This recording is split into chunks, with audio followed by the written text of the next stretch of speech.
Entonces vamos a continuar con el sistema digestivo. Este sistema hace parte de, del aparato de la nutrición, junto con el sistema respiratorio, el sistema cardiovascular y el sistema urinario. Entonces vamos a ir describiendo el esófago inicialmente.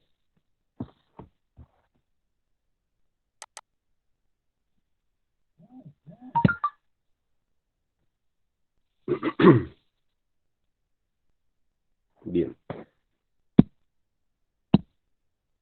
Entonces el esófago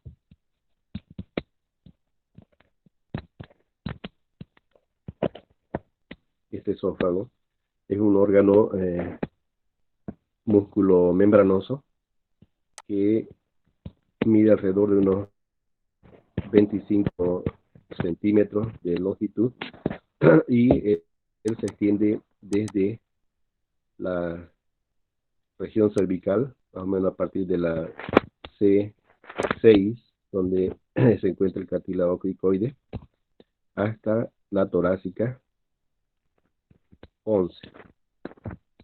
Entonces viene desde la porción cervical y termina en una porción torácica y en una pequeña porción intraabdominal. Entonces vamos a decir que tiene las porciones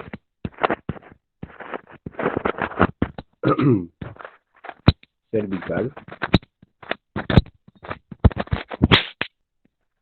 torácica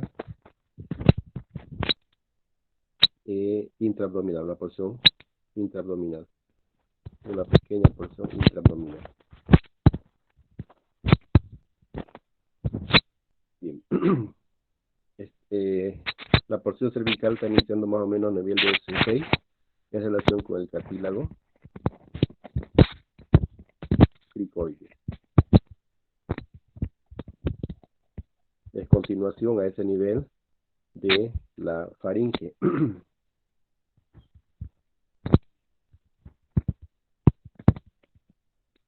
En realidad de la laringofaringe. Terminando entonces en la porción intraabdominal, después de atravesar el diafragma. Atravesando el diafragma, termina en el abdomen.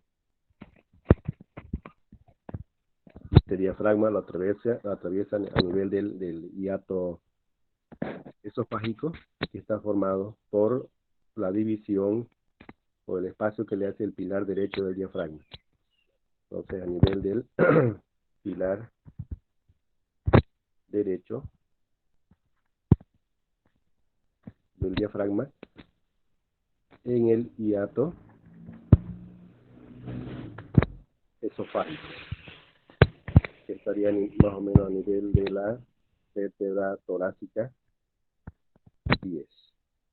Y termina una vértebra más abajo, que sería la T11. Hemos puesto como límite superior y el límite inferior del esófago. Entonces, este esófago es un órgano que está formado embriológicamente por los segmentos faringeos, más o menos de las bolsas faríngeas en el embrión, ¿cierto? Y también tiene una formación supragástrica, donde estos segmentos se van a encontrar la parte superior y la parte inferior. De ahí que estos segmentos pueden sufrir alguna alteración en el desarrollo embriológico, ¿no? Generalmente a la cuarta, quinta semana de gestación, y se pueden producir anormalidades en este esófago. Entonces, el esófago tiene una formación superior, vamos a ver este lado, y una formación embriológica a nivel de los arcos faríngeos, la cuarta semana, ¿cierto? Y tiene también otro extremo inferior que más o menos estará haciendo a nivel del supragástrico, y estos segmentos se van a permeabilizar haciendo el esófago. Se hace una vacuolización de este sistema, va a ver a todo el sistema digestivo, para permeabilizar estas estructuras. Entonces, muchas veces de ellas pueden sufrir alteración en su desarrollo, provocando las atresias esofágicas, donde vamos a tener entonces la faringe, el esófago, un esófago muy corto, que termina hasta ahí, y luego vamos a tener el estómago con la otra porción del esófago, que no consigue encontrarse con la porción o no se permeabiliza, ¿cierto?, en la porción superior, o no le queda más que hacer una fístula e irse hacia la parte posterior donde se encuentra, que vamos a ver una relación importante que tiene el esófago hacia atrás, que sería la tráquea. Ahí es su carina principal, bronquio derecho, bronquio izquierdo, la tráquea. Entonces, la parte distal del esófago va a comunicarse con la vía aérea, comunicando entonces vía digestiva con vía aérea a través de una fístula esofágica, ¿no? Y el niño nace, empieza a tragar saliva, no consigue pasarla porque no hay comunicación. Entonces va llenando la saliva a este extremo proximal del esófago que tiene fondo ciego muchas de las veces y nada, no puede pasar. Intentan pasarle sonda, le dan leche y lo que hacen es ahogarlo y que la leche se vaya por la vía respiratoria hacia los pulmones, provocándome neumonía, una neumonitis química. Esto pues se va la leche a los pulmones. Entonces, esta es una condición grave y de ahí la importancia del esófago en la cirugía del recién nacido. Esta hay que operarlo al segundo o tercer día de vida, una vez estabilizado el paciente, ¿no? Entonces, operan a estos niños a ese rango de edad, porque es incompatible con la vida, uno tiene que alimentarse. La otra patología importante son los reflujos. Si tenemos el esófago formado, ¿no?, vamos a ver que podemos tener incompetencia de los esfínteres, sobre todo esofágico inferior, donde el paciente, el niño en este caso, toma su leche y ni bien termina y todito se le vuelve. Esto es reflujo, una condición grave también para el niño. Acalasia, trastornos de la presión del extremo distal del esófago en el paciente adulto. Acalasia. Entonces hay muchos problemas y las grandes relaciones o las importantes relaciones que vamos a describir ahora entonces del esófago para la parte clínico-quirúrgica. Entonces, este esófago, a partir de C6, él tiene un descenso por la región cervical, entra hacia el tórax y luego, antes de terminar en el tórax, a nivel de las torácicas 7-8, es medio que se va hacia un costado para irse ya hacia el lado izquierdo, donde vamos a tener nosotros a nuestro estómago. El estómago nuestro está hacia el lado izquierdo, ¿no?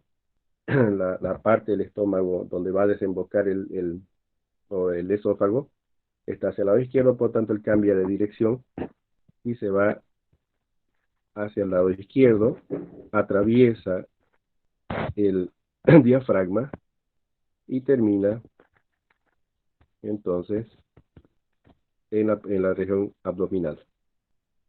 Ahí vamos a tener nosotros al estómago, en la curvatura mayor y curvatura menor.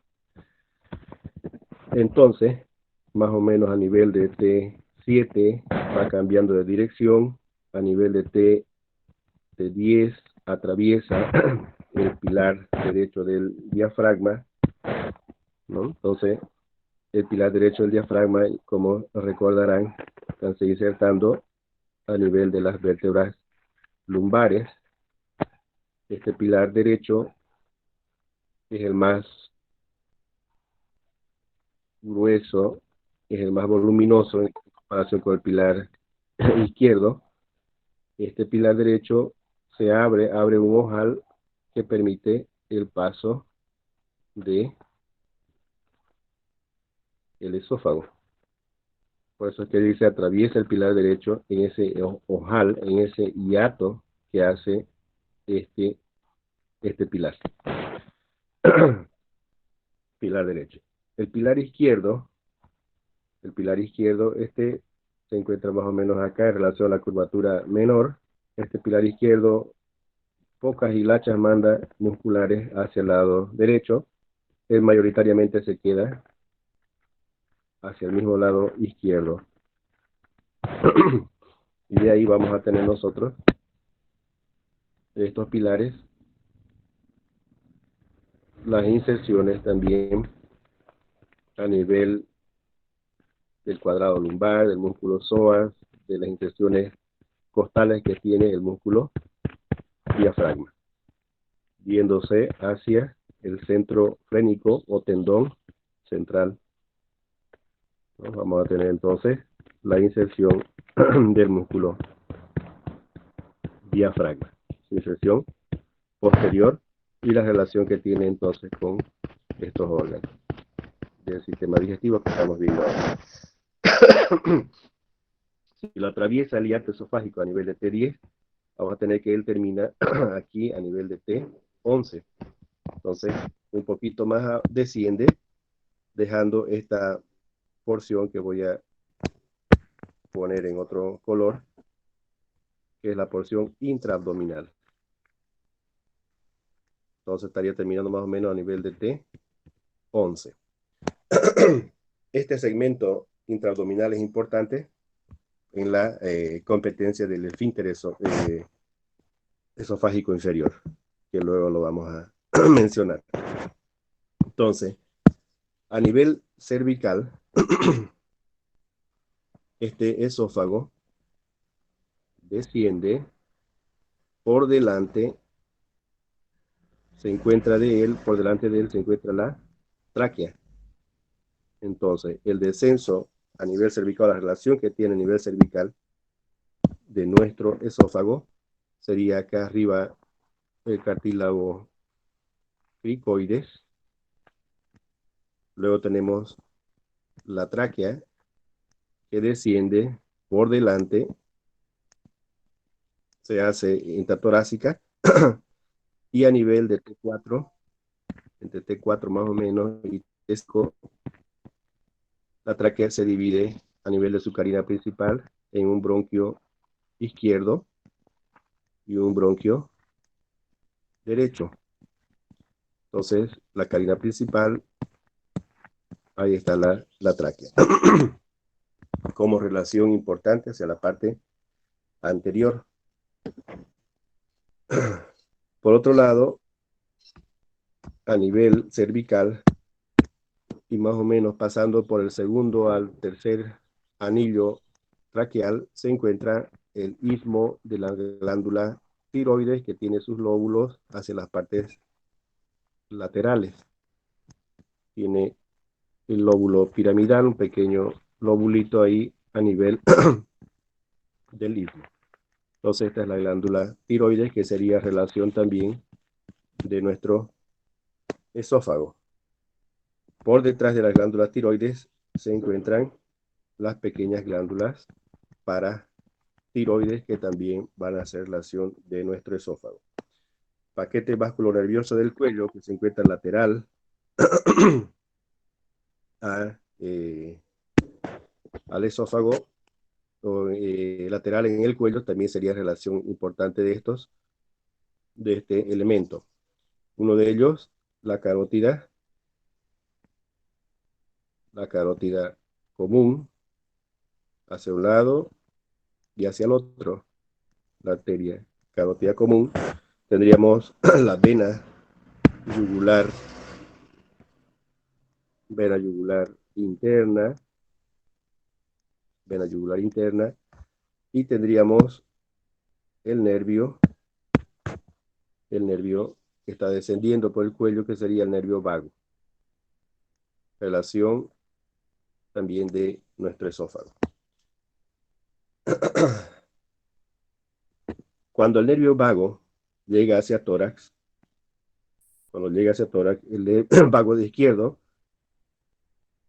pasando por el callado de la aorta, él da un ramo, que es el laringio recurrente. Este se mete entre la tráquea y el esófago, en el espacio tráqueo esofágico, continúa y llega a la laringe, donde se encuentra ahí con los cartílagos de la manzana de Dadae, el cartílago tiroides.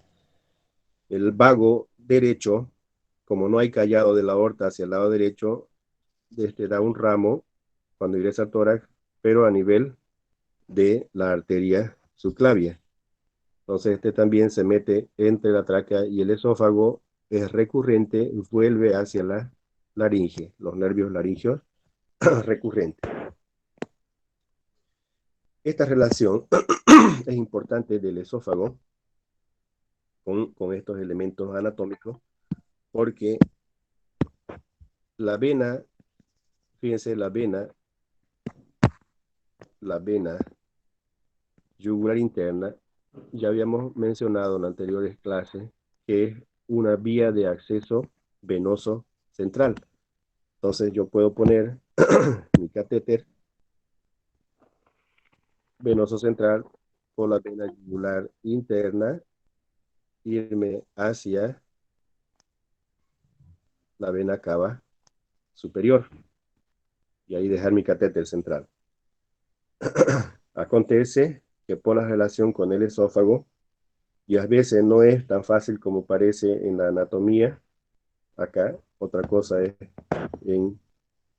estando frente al paciente ahí, recién nacido, peor, los tejidos son no son tan fácilmente diferenciables como en el adulto, ¿no? Muchas veces llegan niños y son los que más les cuesta poner vía periférica, no hay cómo hidratarlos y hay que ponerles vías centrales, necesitan tratamiento con medicamentos osmóticamente más fuertes, como la vancomicina, tratamientos en terapia, etcétera. Todos los tejidos están poco claros, peor si hay un accidente de tránsito, donde hubo hematoma, etcétera. Acontece, y no solamente a uno o a varios cirujanos, que uno puede confundir estos tejidos, ¿cierto? Y agarrar e ir trabajando más profundo y llegarse hasta el esófago. Yo he visto en las primeras épocas, también a mí me pasó, he confundido tejidos, más no el esófago. Sin embargo, he visto otros comentarios de colegas que sí, uno puede llegar trabajando esta región, divulsionando la fascia cervical superficial, la fascia que envuelve al esternocleidomastoideo, ¿cierto? La fascia vascular misma que envuelve este paquete vasculonervioso del cuello, inclusive llegar y trabajar hasta el esófago, ¿no? Perforación de esófago no he visto, no he conocido en esto, pero sí que empiezan a agarrar el esófago confundiendo con la vena en pacientes sobre todo prematuros de 32 semanas que nacen. Imagínense el pescuecingo de esos pequeñitos, ¿cierto? No es tan sencillo así, por eso es que insistimos harto en la anatomía. No solamente para el cirujano, también para el clínico. Pediatras colocan vía central, pediatra es clínico. El terapista es clínico. El médico internista es clínico. Él tiene que saber colocar vías centrales para su paciente. El emergenciólogo es clínico. Yo hasta son medio cirujanos también ellos, y hasta tórax hacen los emergenciólogos, ¿no? Entonces, esas relaciones son importantes a saber. ¿Puede uno lesionar el nervio laríngeo recurrente? Sí. Uno, por tanta manipulación, a veces es complicado encontrar los vasos, para hacer los procedimientos, entonces puede, por andar divulsionando, causar eh, alguna distensión, inflamación en el nervio laríngeo recurrente. El paciente va a quedar con una voz ronca un tiempo hasta que eso disminuya, ¿no? Hasta que disminuya la lesión nerviosa causada. Otro nervio, pero ya un poco más inferior, es el nervio frénico, el 3, 4 y 5, que nace de las 3, 4 y 5 de las cervicales, del plexo cervical, el ramo motor del plexo cervical, que es el frénico, que está un poco más abajo, no, casi no se reportan lesiones de él en este tipo de procedimientos de vía central.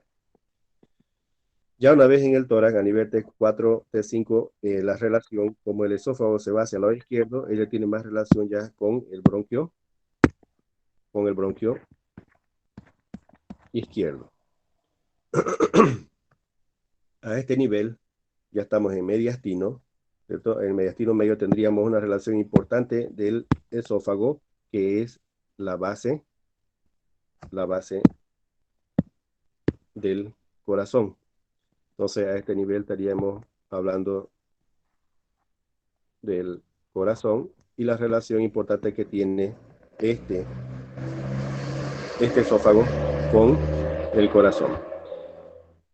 Otra relación importante ya a nivel torácica sería la arteria aorta que sale, asciende, hace su callado, se entra en el bronquio izquierdo y luego se hace posterior, ¿no? Si hacemos un diseño del esófago, una vista lateral, estaríamos hablando que está descendiendo en el cuello, en el tórax y en el abdomen, este esófago, y además dijimos que hacia la parte anterior teníamos, hola, hacia la parte anterior, hacia acá vamos hacia el anterior, hasta T4 teníamos ahí nuestra tráquea, que en la carina principal estaría dividiéndose así, un bronquio derecho y otro bronquio izquierdo. Y acabamos de mencionar que tenemos acá, ya en el mediastino medio, nuestro corazón, que esta sería la base del corazón, hacia el otro lado, la punta hacia el lado izquierdo, ¿no? Y aquí tendríamos saliendo nuestra aorta que asciende, se monta sobre el bronquio izquierdo hacia el otro lado y luego hace su callado y se va hacia el mediastino posterior. Allá en el mediastino posterior ya donde se encuentra la aorta. Empieza acá adelante el mediastino medio, luego hace su curva, su callado, montándose sobre el bronquio izquierdo, como en este diseño aquí, montándose sobre el bronquio izquierdo, desciende y se va hacia el mediastino posterior para, a través del mediastino posterior, descender, atravesar el diafragma, pero lo hace entre los dos pilares. No se olviden que el esófago está atravesando el pilar derecho, ¿no? Entonces aquí tendríamos pilar izquierdo y pilar derecho que hace un ojal. Vean cómo entre el pilar derecho y el pilar izquierdo tenemos pasando la aorta, ¿no? Este sería nuestra aorta, esta sería nuestra aorta pasando entre los dos pilares. Allá en el fondo, en relación a la lumbar 2 y lumbar 1, bien pegado ya a los huesos posteriores. Entonces, y nuestro esófago está atravesando, como él se mete por este ojal, ya está en el abdomen, y acá tendríamos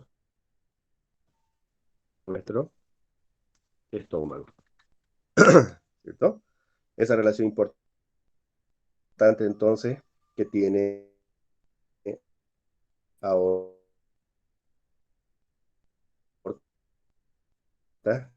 con esófago. Existe otra relación valvular.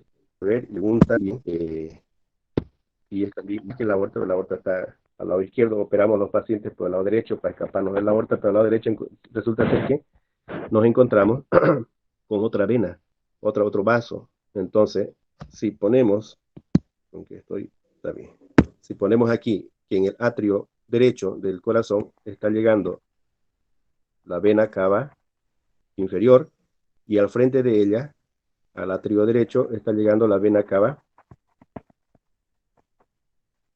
superior. Esta vena cava superior está formada por un tronco que atraviesa toda la tacuara hacia el lado derecho y que está formado, esta es la vena innominada, ¿no? Que pasa por el tórax como un tendedero de ropa, como una soga para tender ropa. Está formada por la vena yugular interna y la vena subiclavia izquierda, formando ese ángulo yugulo-subclavio. Hacia el otro lado existe otro tronco, lo voy a sacar hacia este lado, un poco más lateral, que sería el tronco brachiocefálico venoso también del lado derecho, que estaría formado por la vena yugular interna y la vena subclavia. En este caso derecho, y acá tengo la subclavia del lado izquierdo. Estos están recibiendo la sangre, ¿cierto? Del cuello, de la cabeza, todos llevando al atrio, de los miembros superiores también llevando al atrio, pero también hay una vena que ustedes van a recordar ahora, que es la vena ácigo, que está recogiendo la sangre de los espacios intercostales. Entonces hay ácido y hemiácido al otro lado. Entonces toda esta sangre de los espacios intercostales están volviendo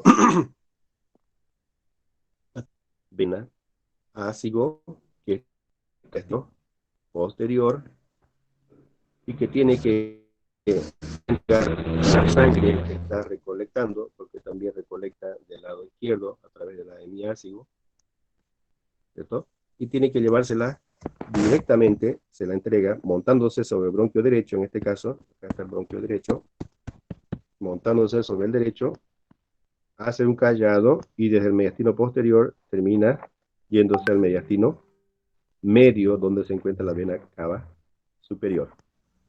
Entonces, vemos que voy a poner mi bronquio de este color, ¿no? Aquí tendría el bronquio izquierdo, sería la carina, aquí de la tráquea,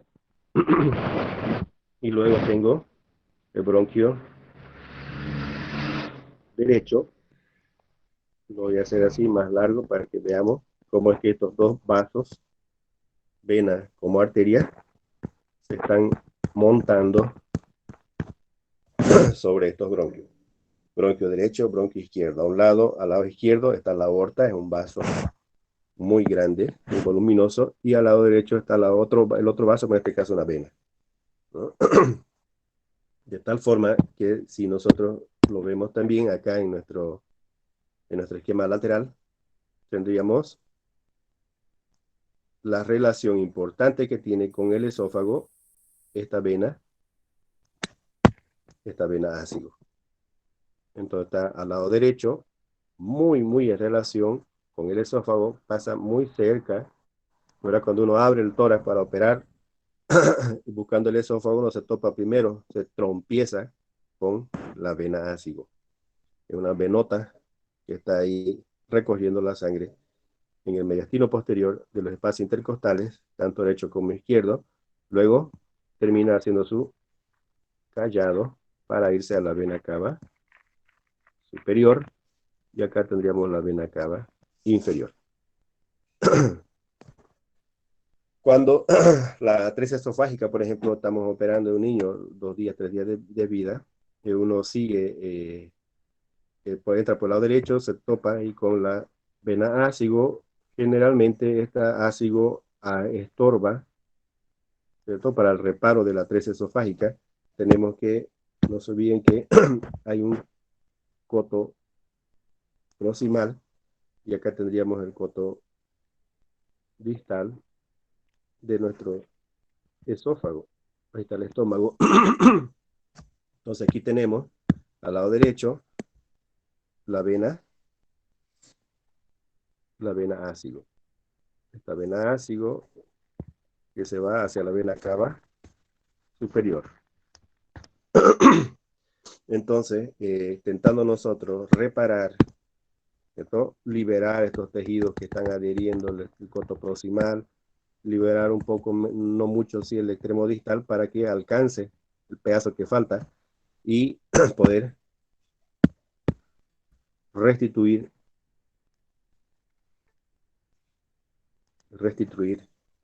el tránsito, ¿no? Entonces, en ese sentido, se nos complica porque la ácido está ahí de metiche y, como le digo, generalmente la ligamos y se acabó. A buscar otras vías alternas de retorno de la sangre que siempre hay hacia las venas subclavias, generalmente, o las venas que drenan la sangre que llega a la tráquea, ¿no? Las venas bronquiales, demás. De esa forma, remarco la importancia de la relación del esófago, por un lado. Por otro lado, cuando llegan los nervios vagos, vago derecho, vago izquierdo, ya en el extremo distal del esófago, estos cambian de dirección. Aquí hemos puesto nosotros en amarillo vago izquierdo, acá al otro lado su vago derecho. Cuando llegan a la parte distal del esófago, estos vagos, como están adhiriéndose muy en relación con el esófago, como sufre una rotación intestinal, entonces este vago derecho, el vago izquierdo, perdón, vamos a nombrarlo primero, se termina viniendo hacia la parte anterior del esófago. Y el vago derecho se mete hacia la parte posterior. Entonces la rotación del intestino hace que cambien de posición y terminen en esa relación. En este esquema lateral, como una vista derecha, yo voy a tener el vago derecho, este de aquí, vago derecho. Hemos dicho que este vago derecho viene lateralmente, fíjense, lateralmente al esófago. Cuando llega a su extremo distal, él se hace posterior, ¿cierto? Viene lateral al esófago, a su parte distal, él se va hacia la parte posterior por la rotación intestinal. Entonces, también en la cirugía debo saber esa relación íntima que tienen los vagos, de lo contrario puedo lesionarlo, ¿no? Entonces, si yo entro por este lado derecho a operar esta atresia esofágica, ¿con quién me voy a topar? Siempre me voy a topar con la vena ácido. Ahí tengo que saber que muy pegado al esófago, para no lesionar mucho, se encuentra el nervio vago derecho. ¿Por qué no entro por la izquierda? Porque a este lado izquierdo tengo muchos más elementos sumamente más de temer, como es la aorta. Imagínense aquí. Entonces ahí está el callado de la aorta, tengo esos elementos, tengo que atravesarse al otro lado. Y además que yo sé que el esófago es medial en su extremo superior y solamente se hace izquierdo, aquí, solamente se va hacia la izquierda cuando es su extremo distal. Y el extremo distal yo lo tengo íntegro, o por lo menos tengo buena porción del estómago para arriba saliendo, y lo que me falta unir es más arriba a nivel casi superior, ¿no? Donde tengo que liberar este esófago que tiene su pequeño trayecto en el pescuezo tratar de liberarlo lo máximo que puedo para que descienda y se alcance con el otro extremo distal de nuestro esófago. Por otro lado, cuando el esófago ya se encuentra atravesando este piegma, ya se vuelve intraabdominal. Este segmento es por demás de importante porque es la unión esófago-gástrica, ¿cierto? Donde se encuentra un pequeño engrosamiento que lo hemos puesto acá en lila, que sería el cardias. Entonces, este pequeño engrosamiento es supuestamente un esfínter, ¿cierto? Que es el cardias. Sus compañeros, por favor, saben que después que inicio ya no puedo salirme para aceptar, ¿cierto? Pierdo todo este garabato que he hecho. Por eso que empezamos 7:10, 7:15, para que todos tengamos tiempo de ingresar. Bien, entonces este es un esfínter, vamos a poner ahí, es un esfínter, el cardias, es la unión esófago-gástrica. En esta unión esófago-gástrica, este esfínter es más que es más fisiológico que anatómico, la acción de este esfínter.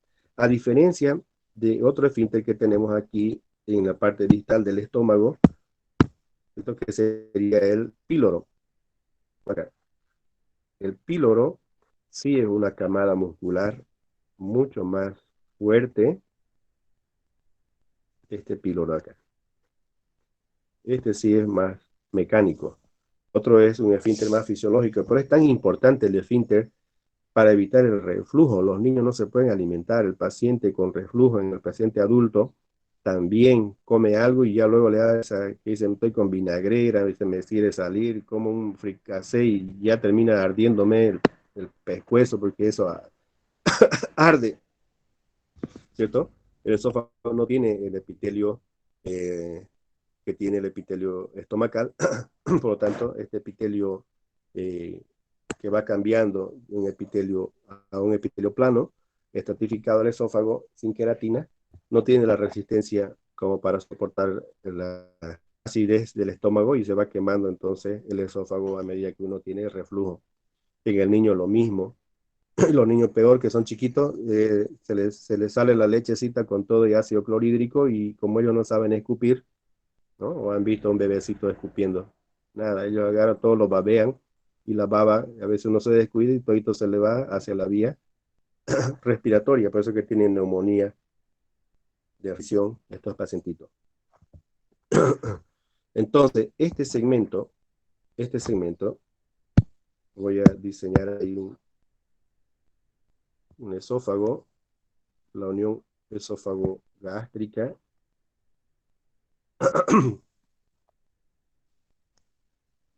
En este segmento, esta es la curvatura menor, en este segmento vamos a tener entonces el cardias. Ya dijimos que es un esfínter más fisiológico que anatómico. Entonces, la mucosa en esta región, en la unión esofágico-gástrica, estos pliegues mucosos que tiene el estómago, hacen acá una prolongación en esta escotadura en la unión esofágico-gástrica. Esta prolongación de mucosa es importante para ayudar como un sistema antirreflujo. Entonces, cuando se une el esófago, la parte distal del esófago con el estómago, hacen un ángulo. Este es el famoso ángulo de His. Este ángulo de His es también la escotadura cardíaca, ¿cierto? El ángulo de His o escotadura del cardia, la escotadura del cardia. Y se menciona siempre esto porque este ángulo de His junto con este repliegue mucoso en la unión de la mucosa esofágica con la mucosa del fondo gástrico, se forman como una bandera que sirve para el mecanismo antirreflujo. Entonces, vamos a ver nosotros que cuando uno ingiere alimentos hacia el cuerpo del estómago, se va llenando. Acá arriba en el estómago tenemos una, una cámara, que luego lo voy a describir en el estómago, que está lleno de aire, ¿no? Siempre, cuando vean una radiografía van a ver ustedes que debajito del pulmón izquierdo hay otra imagen radiolúcida, o sea, oscura, negra, que parecería que fuera un pedazo de pulmón que está abajo en el abdomen, ¿no? Y no es más que el fondo gástrico que tiene aire. De ahí que cuando se llena mucho aire, hay que hacer eructar al recién nacido para que eso no genere motilidad y cólicos intestinales. Y en el adulto también eructamos, ¿no? Sacamos aire del estómago. Entonces esto genera una presión que va a actuar sobre mi cardias, ¿cierto? Y me va a hacer un mecanismo de válvula cerrando este pliegue mucoso. De ahí que es importante el ángulo de His, ¿cierto? Para evitar reflujo. ¿Qué acontece? ¿Qué acontece si yo pierdo ese ángulo de His? Tengo mi esófago y mi estómago. Curvatura mayor, esófago, curvatura menor. Vean ahí. Entonces, con facilidad, ante esta falta de ser más pronunciado el ángulo de His o la escotadura del cardia, entonces cuando el niño o el paciente adulto come y tiene esta malformación, entonces no hay mecanismo que pueda ayudar, porque ya les dije, este esfínter del cardia muy, es muy suave, es más fisiológico. Fisiológico, ¿por qué? Porque se llena, en este caso, y empuja, me cierra la puerta,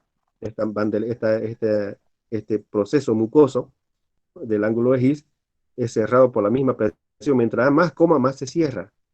Lo mismo acontece cuando veamos urinario, en vejiga urinaria, por ejemplo, ¿no? La vejiga se va llenando más y más de chivi y ya cuando vence el sistema antirreflujo, el chivi se va hacia los riñones.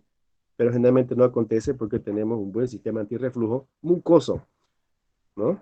De ahí vean la grandeza de nuestro creador, más una vez acertando en todo. Este ángulo de His puede perderse en la cirugía donde hacemos, por ejemplo, aquí en el esófago. Vean, yo estoy con el extremo, con el extremo distal de este paciente y aquí tengo el otro pedazo. Tengo que irlo, entonces tironeo la parte de abajo para hacerlo alcanzar hacia acá, hacia el otro lado.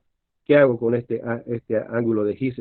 La tironeo con todo y el estómago me va a quedar así como en esta otra imagen, como esta, ¿no? Entonces voy a tironear, pushar, dicen los brasileños, voy a elevar el extremo distal al máximo, una cosa que voy a terminar con eliminando ese ángulo de His y teniendo un estómago de este vuelo. ¿Están viendo? Este niño le restauré el esófago, pero lo he dejado condenado a reflujo de repetición. Nada, no se le puede hacer nada. Entonces, ahí vamos a tener que hacer otra cirugía, utilizando el fondo, miren cómo llega acá y luego se sale, ¿no? Eliminado el ángulo de His. Otra cirugía antirreflujo, ahí ya vamos a verlo luego. Bien. Otra parte importante de la vascularización de este esófago es que las venas, las arterias y las venas de la parte distal del esófago, estaríamos hablando aquí, venas, porción, comparten el drenaje venoso del estómago. Entonces, ¿no? Este drenaje venoso del esófago, que gracias a Dios es segmentario. La vascularización del esófago es segmentario, por eso que se puede operar. No es una arteria que viene a lo largo de todo y le va a dar, esto es segmentario. Entonces, este drenaje vascular venoso de la parte distal del esófago, que es como si fuera estómago mismo, se va a través de las venas gástricas derecha y gástrica izquierda directo hacia acá, hacia la vena porta, que ya vamos a ver, la vena porta es la que trae la sangre de los intestinos, ¿no? Con todo lo que hemos absorbido, la alimentación del churrasco, la picaña, el locro, la sopa, etcétera, todo va hacia la vena porta al hígado. Pero si este hígado acá lo tengo enfermo, está con cirrosis, con intención portal, algún proceso infeccioso viral, la sangre que está volviendo del esófago, de la parte distal del esófago, va hacia la vena cava, la persona hacia la vena porta, quiere atravesar el hígado está generando obstrucción por un proceso inflamatorio o cirrótico, entonces genera elevada presión en la vena cava, perdón, en la vena porta, entonces la sangre que viene del esófago no puede atravesar, entonces busca irse con las venas que drenan la parte superior.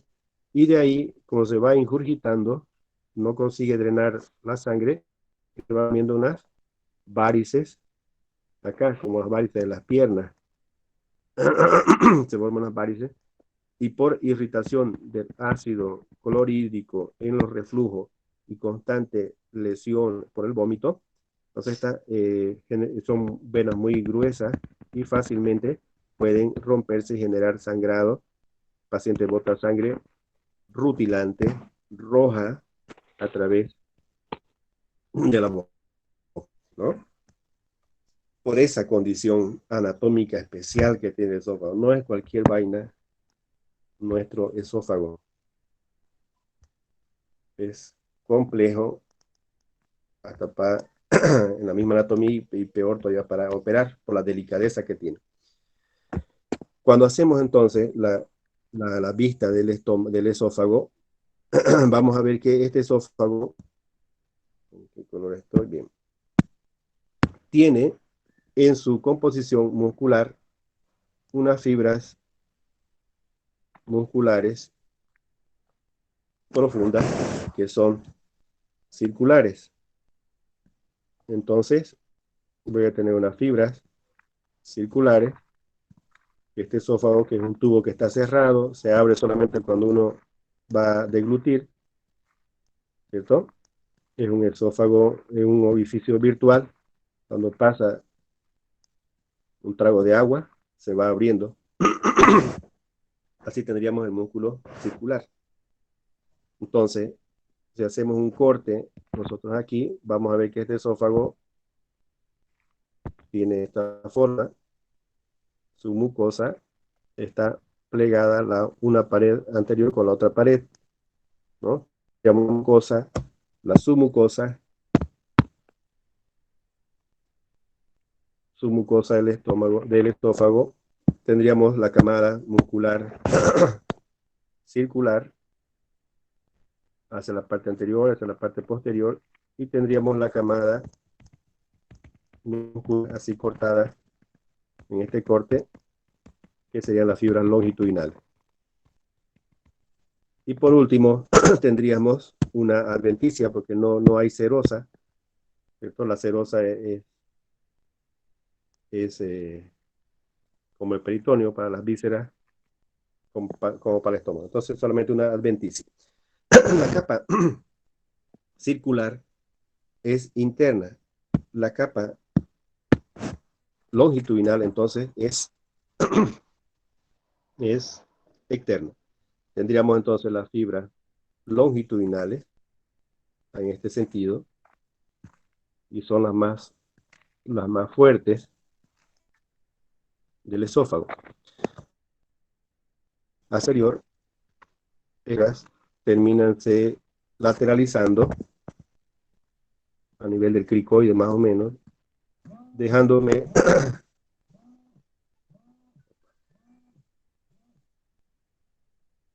un espacio con solo fibras circulares. Hacia acá arriba, en el cricoides, si ponemos aquí el cartílago cricoides, hay un músculo, aquí está el cartílago cricoides, ¿no? Donde está llegando a insertarse el músculo constrictor inferior de la faringe. Entonces ahí viene el constrictor inferior de la faringe y circulares van a quedar también formando parte, si lo vemos nosotros, tanto en este esófago como también acá en la faringe. Y se vuelve una pared débil a ese nivel, hay un triángulo de todo débil formado aquí en la parte inferior de la faringe, que muchas veces puede ser asiento de un divertículo, ahí a nivel de la faringe, que es el divertículo faringeo de Zenker. Este divertículo faringeo quedaría más o menos, si hago una vista lateral, la faringe, ¿cierto? Que es como abierto hacia adelante, la faringe estaría el esófago en esta región, entonces es la parte débil, este triángulo de acá, y la faringe puede tener un divertículo que a veces es pequeño, a veces es grande, y también puede comprimir al esófago en su porción débil de él, que se encuentra solamente con fibras circulares, ¿no? Y ahí que cuando el paciente come algo,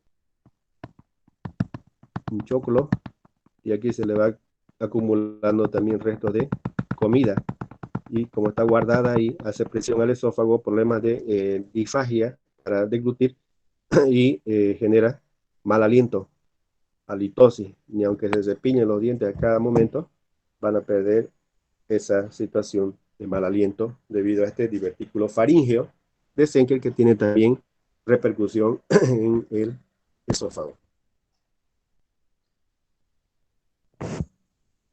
Sigamos entonces con el estómago. En un momento. Un momento.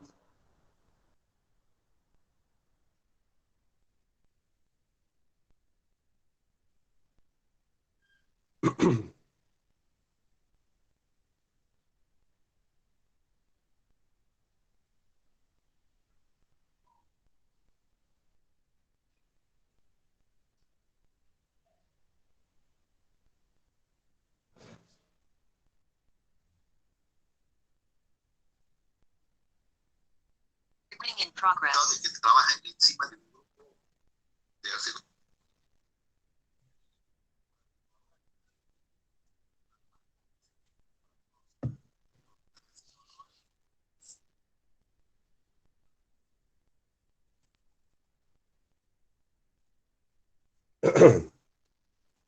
Pasa que estoy haciendo una capacitación de la Federación de Profesores. Espérenme un segundín, ¿listo?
Bien, entonces seguimos con la siguiente, con el siguiente órgano, que es el estómago. Este estómago tiene más o menos tiene una forma J, tiene unos 25 centímetros de longitud. Este estómago es continuación del esófago. Estamos hablando que inicia la unión esófago-gástrica. En esta unión esófago-gástrica,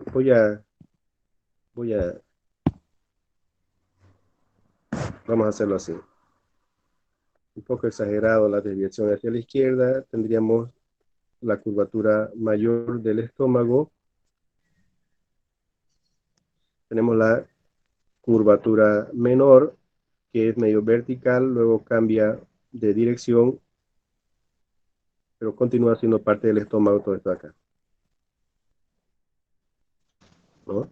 Entonces, este estómago tiene una curvatura mayor, la curvatura menor, tiene una cara anterior y una cara posterior para, para su estudio. A nivel del estómago, él está dividido en un fondo, un cuerpo y un segmento pilórico. Vamos a tratar una línea, o trazar una línea horizontal que pase por del ángulo de His, ¿cierto? La cisura cardíaca, una línea, y otra línea donde cambia de dirección esta curvatura menor, que sería a este nivel.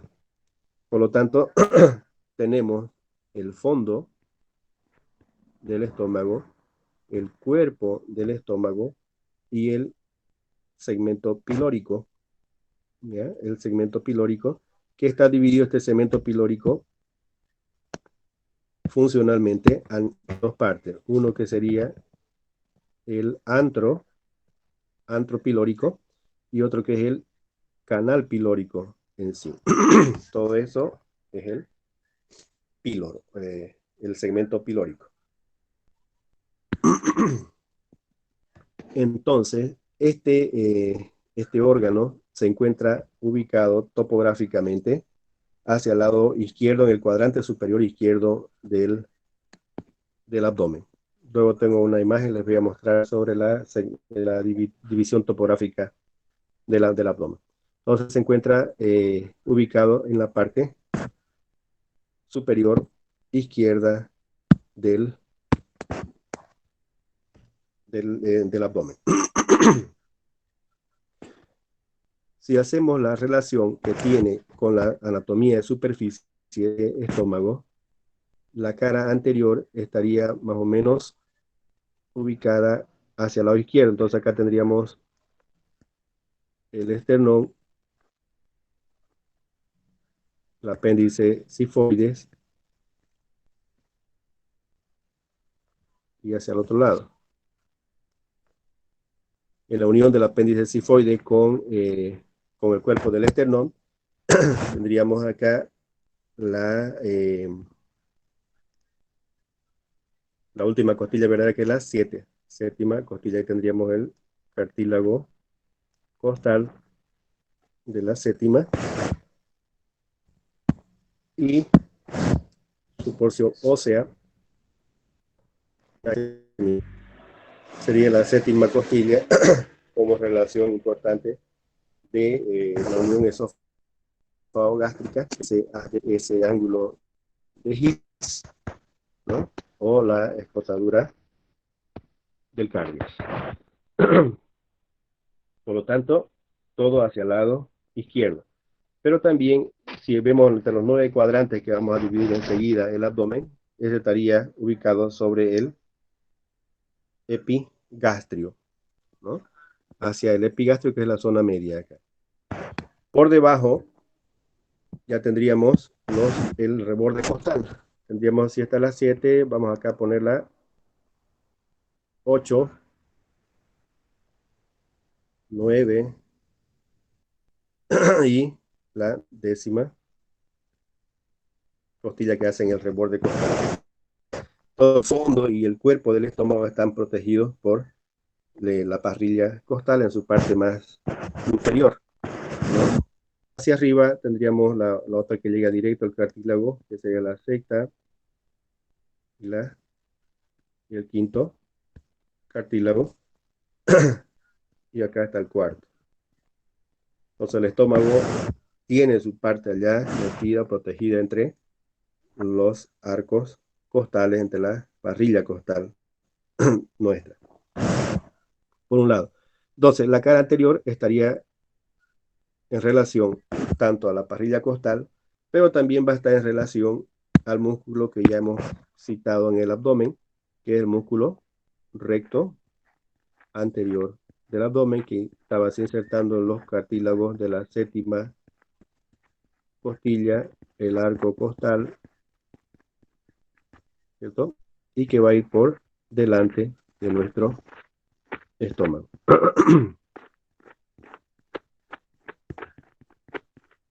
Y esto es importante al momento de operar el estómago. Por eso que estamos recalcando más una vez la relación que tiene. Hacia la parte, hacia la línea media, por supuesto, tenemos nuestra línea alba. Están viendo cómo la línea alba entonces está también en relación de nuestro estómago. Otro lado, tenemos más también el músculo recto del abdomen, que ya estaría en relación con el antropilórico y con el píloro. Hasta ahí. Entonces, el estómago empezaría aquí en la unión cardioesofágica, tiene su curvatura mayor, curvatura menor, y va a terminar acá a nivel del píloro, que ya les dije que este sí es un esfínter bien grueso, una musculatura lisa, que va a dejar solamente un pequeño espacio para que pase la comida hacia el intestino delgado. Una relación importante que tiene hacia la parte anterior el estómago, hacia la cara anterior, sería con el lóbulo izquierdo del hígado. Entonces, acá a este lado tenemos nosotros el hígado,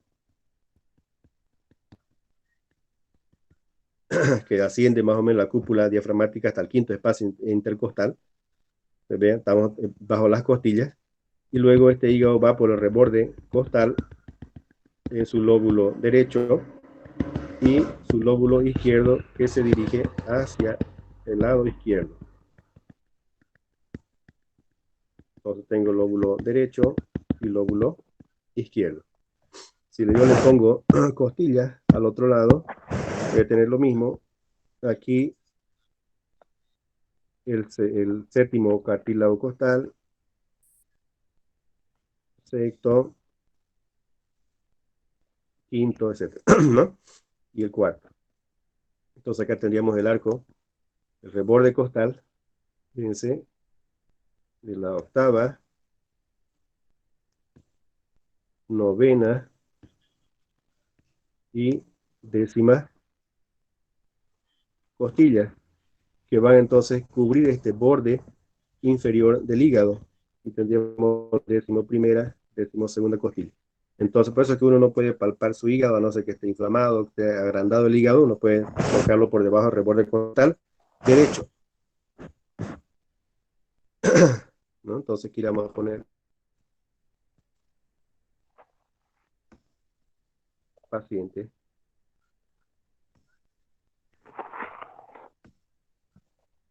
Ahí.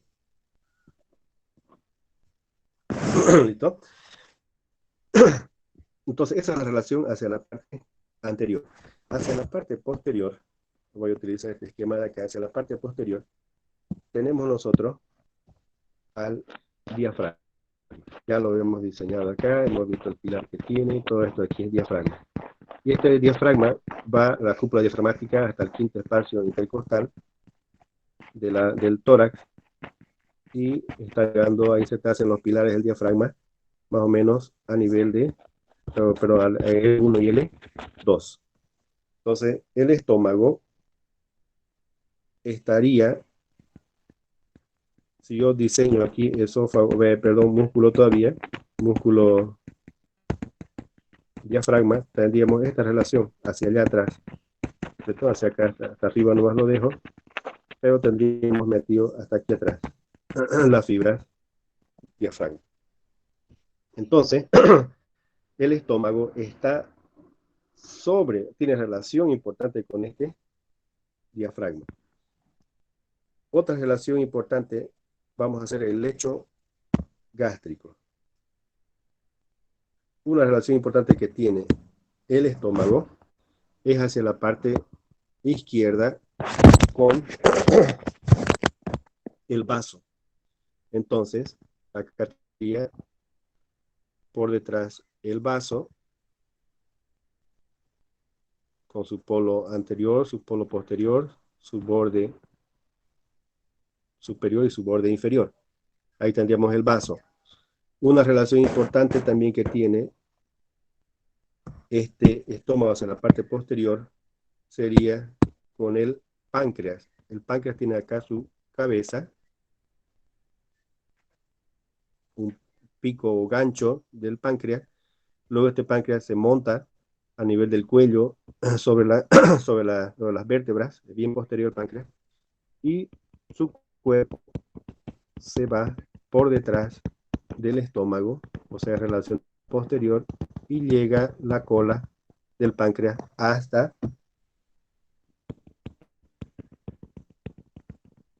el vaso.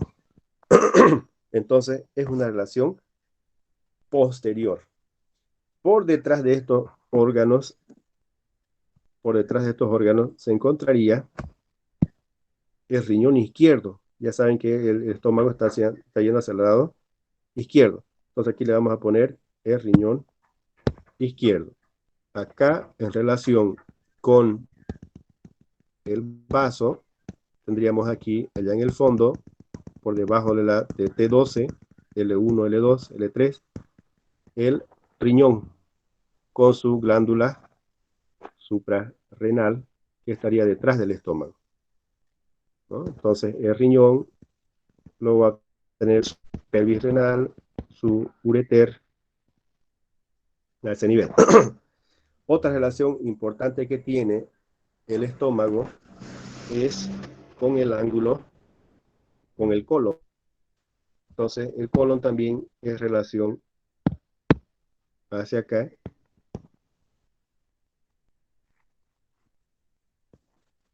del estómago. Otra relación que tiene, en este caso ya vascular, en la cara posterior, sería con, con el origen de la vena porta. Entonces, si yo hago otro diseño aquí, voy a poner el vaso,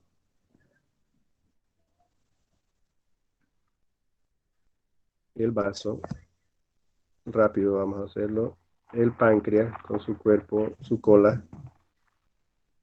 Tendríamos acá el vaso en relación con el riñón, la glándula suprarrenal. Tenemos también la raíz del mesocolon transverso, más o menos a este nivel, el colon, el ángulo esplénico del colon, el colon descendente con su mesocolon. Tendríamos los vasos como son acá la vena que viene desde el vaso, va por detrás del páncreas, posterior al páncreas, que es la vena esplénica. Recogiendo la sangre del intestino grueso, acá hay otra vena, la vena mesentérica inferior o menor, que va y se une a la vena esplénica, formando el tronco espleno-mesentérico, que se va a unir a otra vena que está recogiendo la sangre del intestino delgado, que es la vena mesentérica superior, formando entonces entre el tronco espleno-mesentérico y la vena mesentérica, la vena porta. Esta es la vena porta. Aquí es por donde va la amoxicilina, el ibuprofeno, todo lo que le damos al paciente por vía oral, el chicharrón, el asadito de yuca. la pollerita, todo se absorbe a nivel de intestino por esta mesentérica superior. Agua y algunos electrolitos, sobre todo agua, por la mesentérica inferior, porque va del intestino grueso, del colon. Va a llevar también los glóbulos rojos que se mueren acá, que llegan al cementerio, los glóbulos rojos que son el vaso, por esta vena esplénica va a ir. Entonces, los glóbulos rojos muertos recuperan la proteína y el grupo M se va a ir por acá para formar la parte de la bilirrubina con el colesterol y demás. Entonces, todo llega hacia el hígado, la vena porta. Toma ibuprofeno, vena porta. Toma amoxicilina, vena porta. Toma diclofenaco, vena porta. Todo va a ser metabolizado en el hígado a través de esta vena porta. Entonces, relación importante sería con el estómago. Por otro lado, se encuentra también la arteria esplénica, y esta arteria esplénica que va así por el borde superior del páncreas y que nace aquí a nivel de la aorta, que estaría acá dando su rama, la arteria esplénica, la arteria gástrica izquierda y la arteria hepática, saliendo de esta región de la parte anterior de la aorta, este trípode de Haller de este tronco celíaco. Entonces sale gástrica izquierda, que va a ir a la curvatura menor del estómago, sale el trípode de Haller, ese trípode o tronco celíaco, la arteria para el hígado, y sale otra que se va por el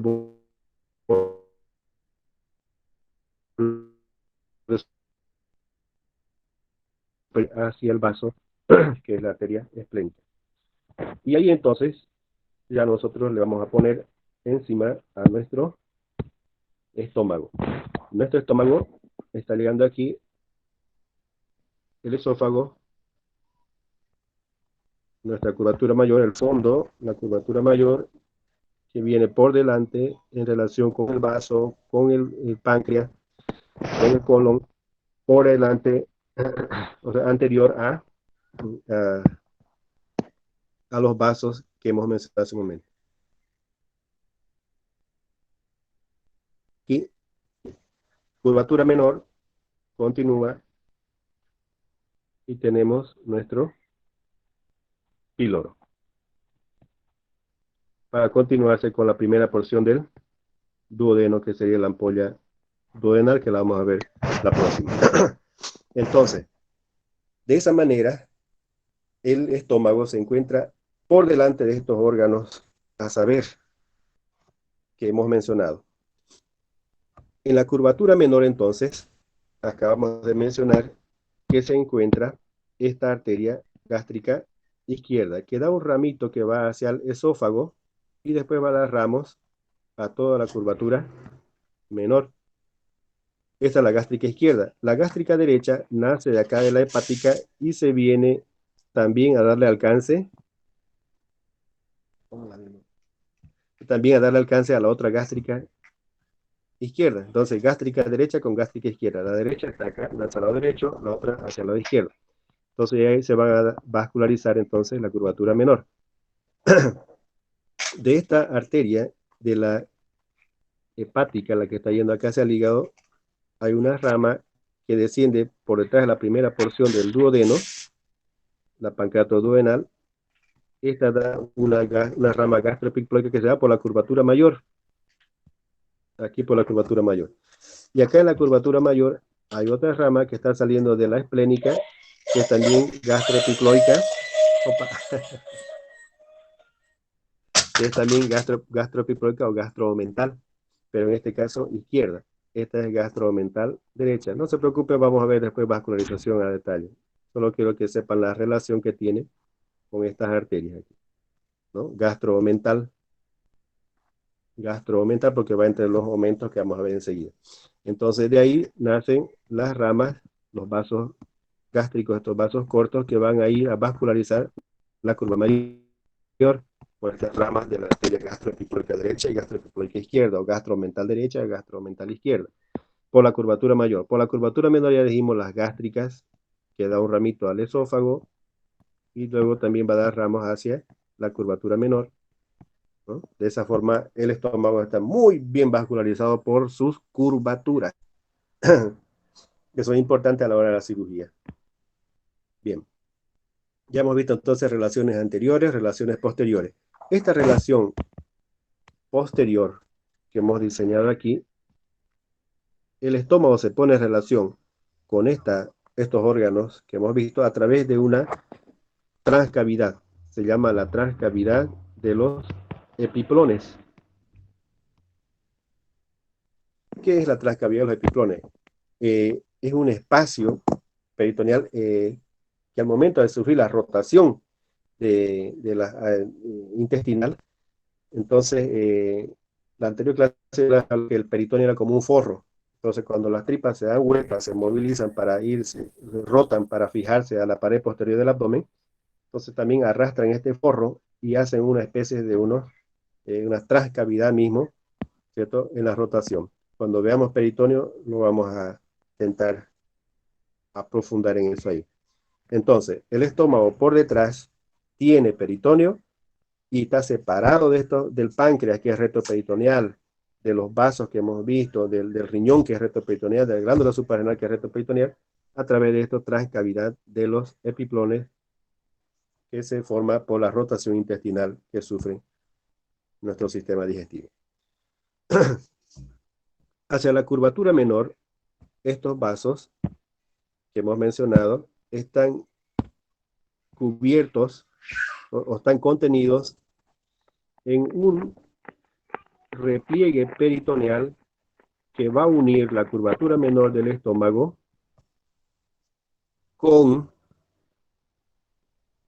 no solamente la curvatura menor, fíjense, llega a píloro, llega hasta la primera porción del duodeno. Entonces, este es el aumento menor. Este aumento menor está uniendo entonces al hígado con el estómago a través de su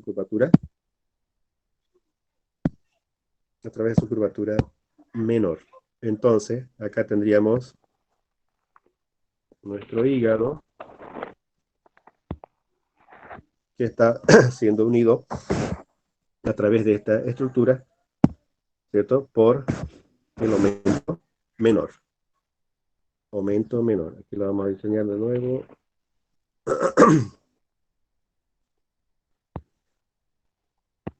Ahí. Aumento menor.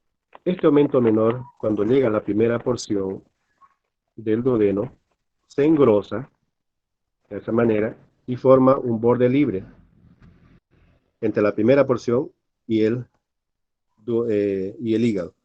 Entonces, allá en la parte posterior se encuentra la vena cava que está ascendiendo, la vena cava inferior. Esta vena cava inferior viene por acá, pasa por detrás de la primera porción y va a atravesar el diafragma para terminar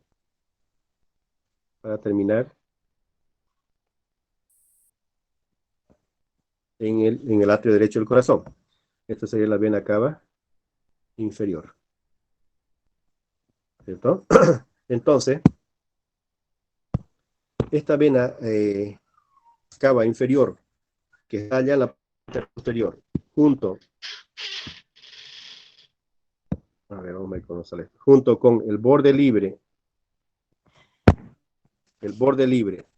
del aumento menor, la vena, el hígado hacia arriba, hacia abajo, la primera porción del duodeno, y hacia atrás, la vena cava inferior, forman este hiato, este hueco, este orificio,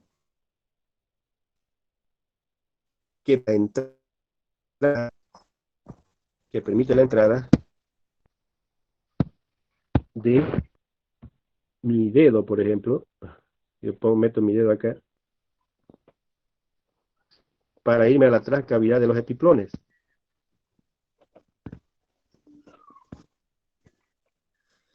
¿Cierto? Entonces, voy a meter ahí mi dedo. Consigo, gracias a ese orificio o mental que tengo formado por esas estructuras. A veces los preguntan en el examen, ¿cuáles son los límites por donde uno puede entrar hacia atrás cavidad de los epiplones, por ese orificio, el hiato de Winslow, el orificio mental.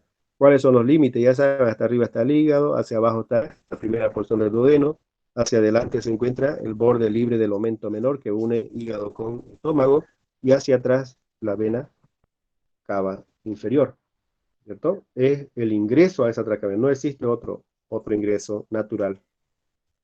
¿Está bien?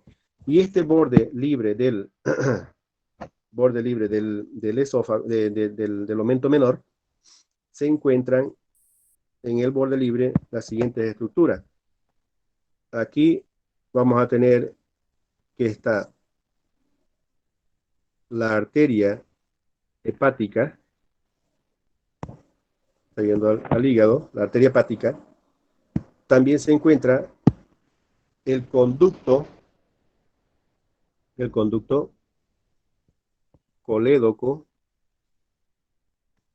arteria hepática, conducto colédoco, que viene de los conductillos intrahepáticos para formar el conducto hepático, la verdad, que luego se va a unir al conducto cístico para formar el conducto colédoco.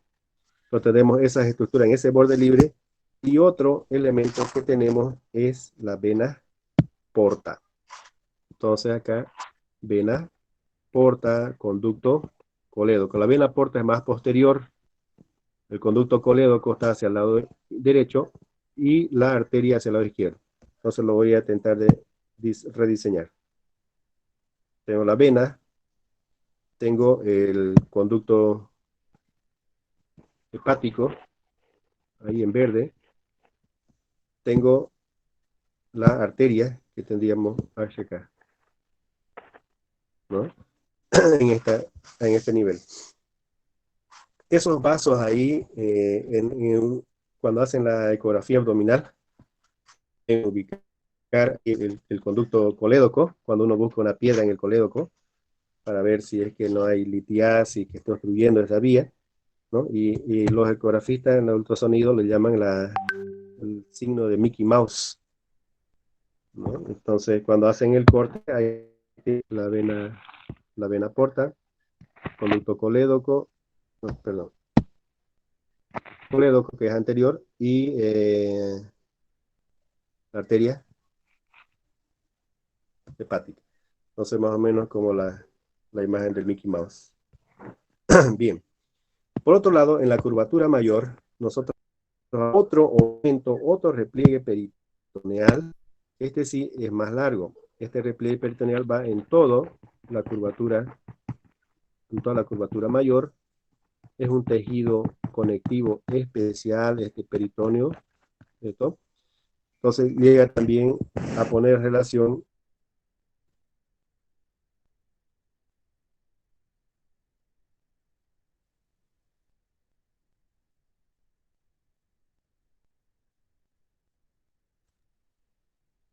con, ¿cierto? También este, este aumento, este ciclo mayor que viene por la curvatura mayor del estómago, une ahí el colon, acá se pone en contacto con, lo vamos a poner en otro color para que diferenciemos, se pone en contacto con estómago y vaso, ahí está el vaso, ligamento gastroesplénico se llama, y luego también pone en contacto este aumento mayor con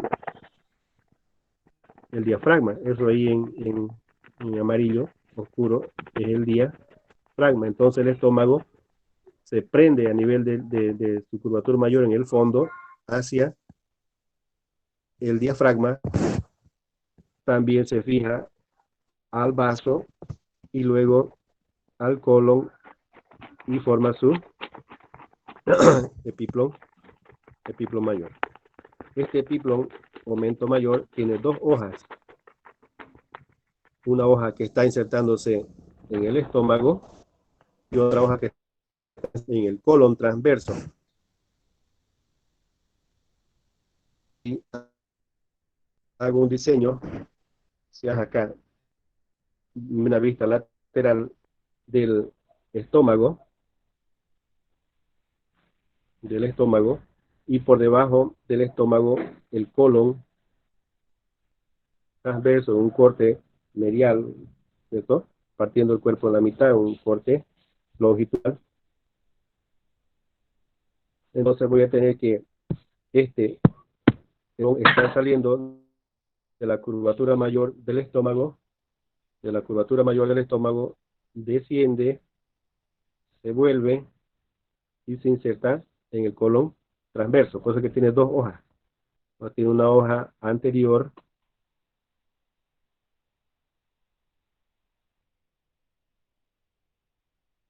que está insertada en la curvatura mayor,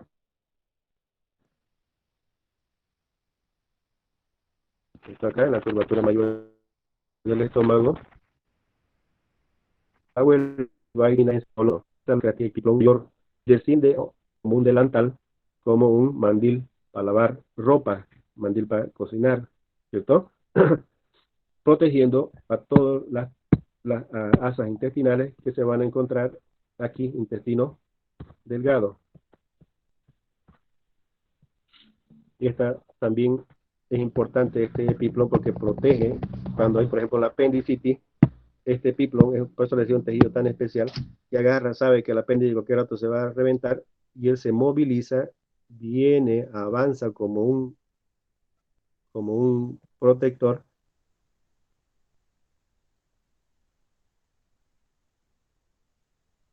Esto viene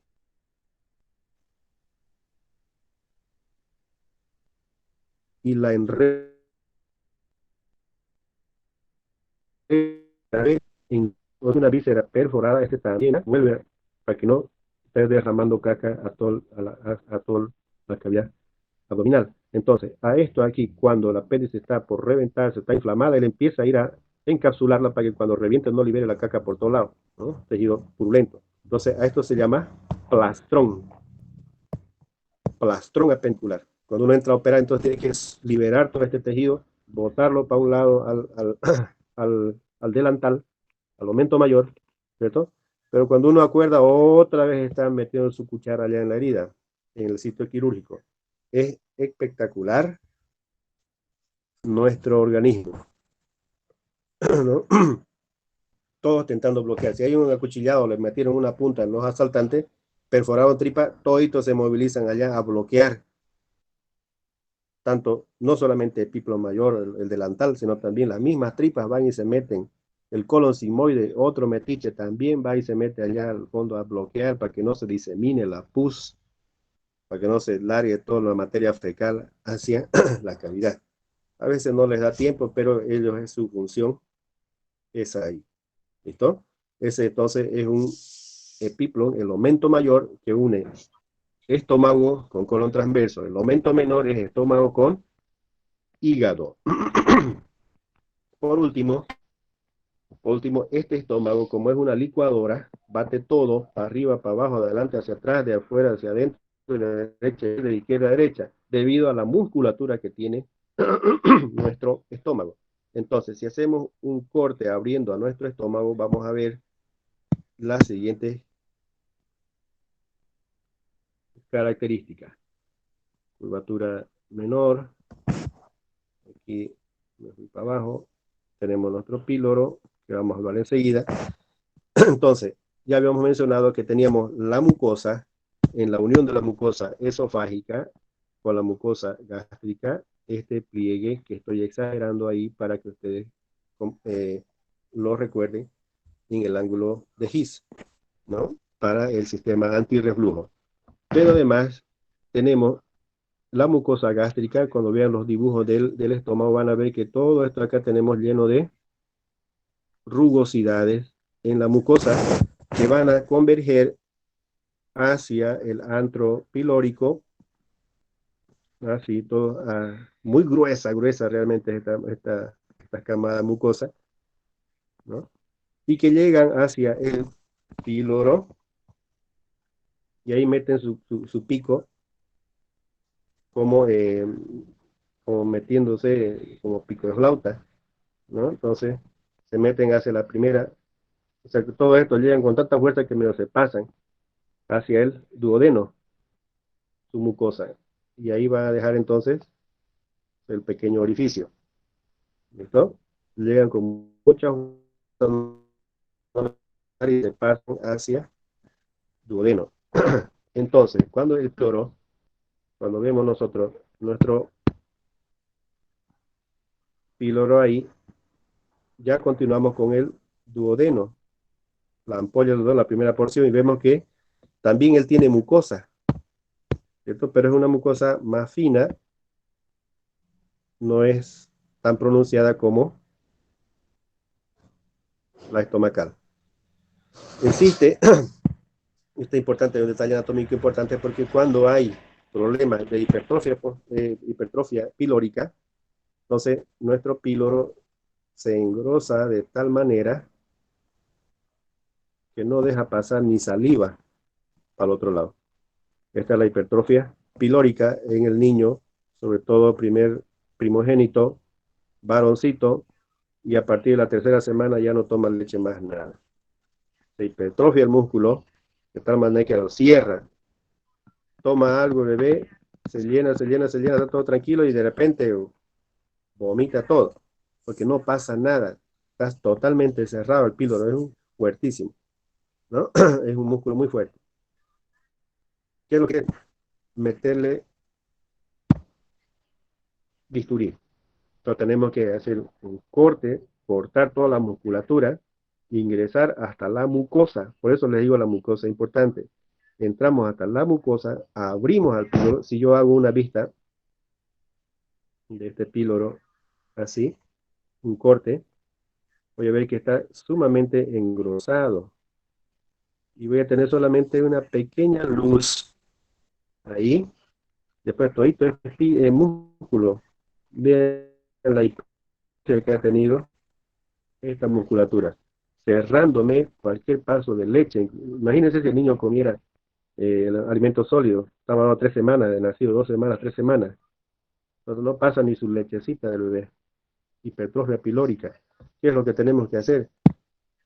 No se olviden que aquí ya el píloro, este sí ya tiene una serosa, ¿no? Tiene una serosa, no es como el estómago no tiene serosa, tiene la camada muscular que está hipertrofiada.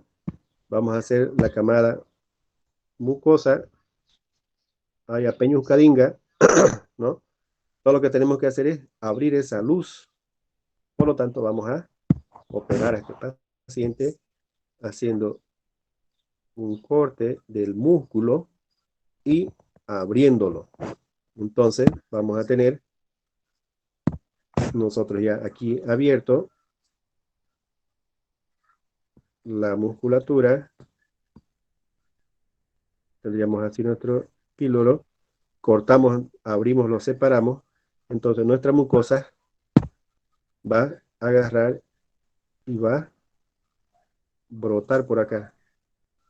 Así queda liberada. De tal manera que otra vez habilito el tránsito, cortando la musculatura, cortando el píloro, sin entrarme a la mucosa. ¿Cuál es el problema? Es una cirugía relativamente sencilla. El problema es cortando hacia la parte posterior. Yo tengo mucosa, no hay mucho problema. La gran vascularización del estómago, que lo perfora el estómago, esto le doy un punto y se acabó.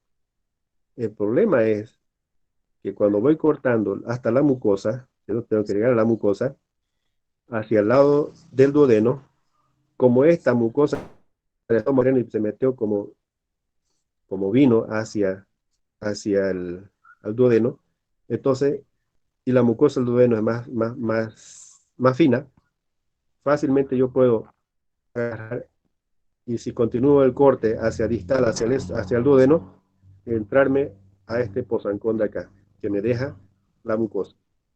Si me ingreso ahí, se me complica, porque el duodeno es una de las regiones más temidas por el cirujano, ¿cierto? Por la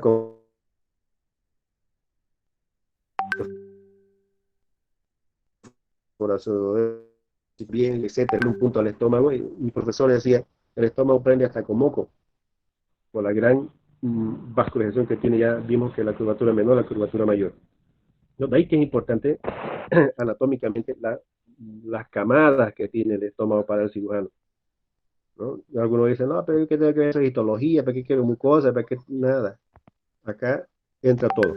Y en la mucosa tenemos células que producen moco, gran cantidad de moco para la protección del ácido clorhídrico que producen las células parietales, ¿no? Entonces vamos a tener células principales, vamos a tener células parietales, vamos a tener células que producen gran cantidad de moco como las células caliciformes, las caliciformes, ¿no? Vamos a tener unas criptas que son unas glándulas, las criptas en la mucosa, que son glándulas formadas por estas células caliciformes, las principales que producen enzimas, las parietales que producen ácido, ácido clorhídrico para digerir la charla de mote, aunque no es muy fácil de digerir, las espinas de pescado, tanta cosa que uno come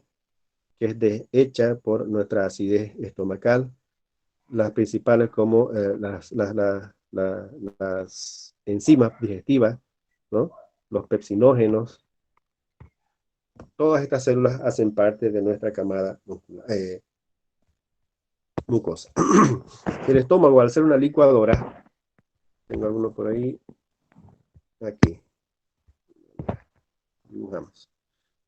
El estómago, al ser realmente una licuadora, tiene las siguientes características: curvatura mayor, ángulo His, curvatura menor, pilórico, está aquí.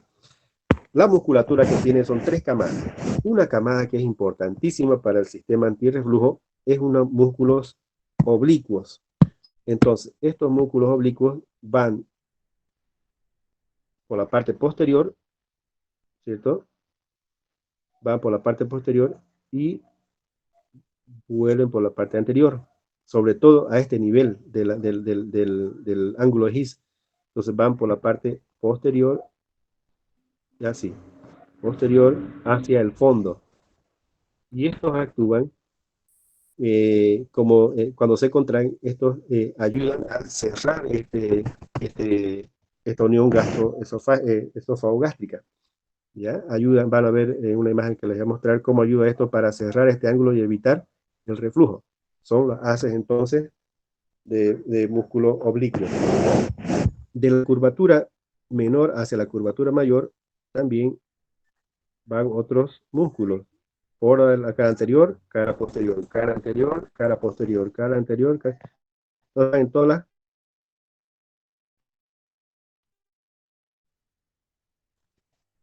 esta musculatura circular, transversa, no hay, pues escasa aquí en el fondo y en la parte inferior del antro, ¿cierto? Entonces, lo que vamos a tener más abundante en estos niveles, la curvatura menor y curvatura mayor, van a ser otras fibras que son las fibras longitudinales. Estas sí van hacia el antro pilórico.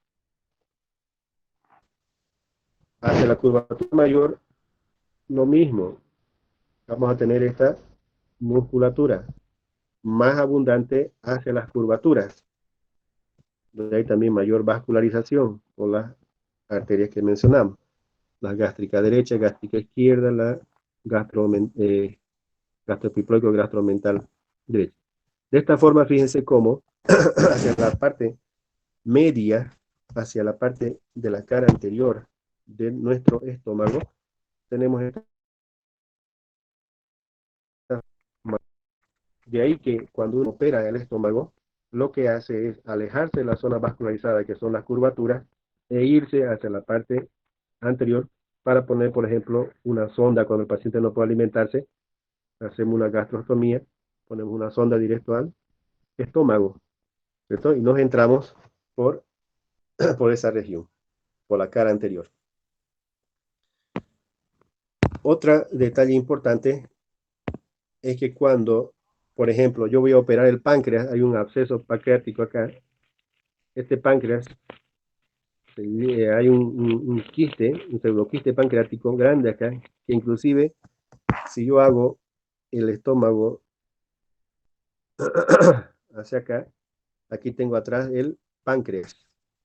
Cuando el páncreas se enferma, aquí es anterior, Esto tiene un absceso o un pseudoquiste pancreático grande, este empuja al estómago desde atrás de la cara posterior.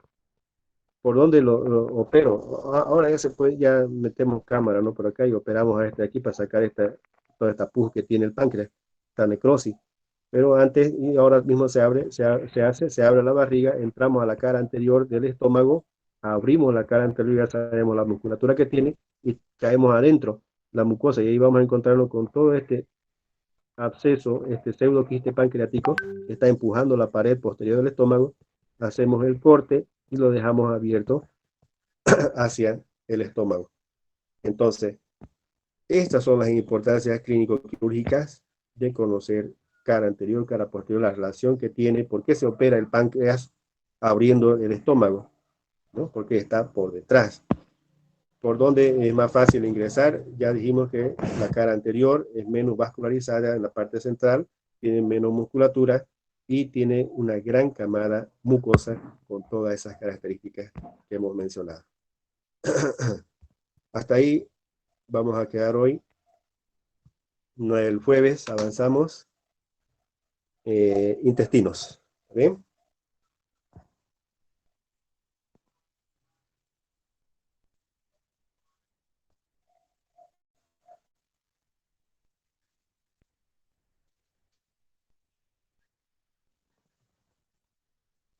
¿Todo bien?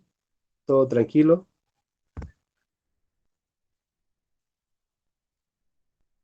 Buen día, doctor. Disculpe, al final vamos a pasar clases en anfiteatro o todavía no saben nada. No, no, no. Bueno,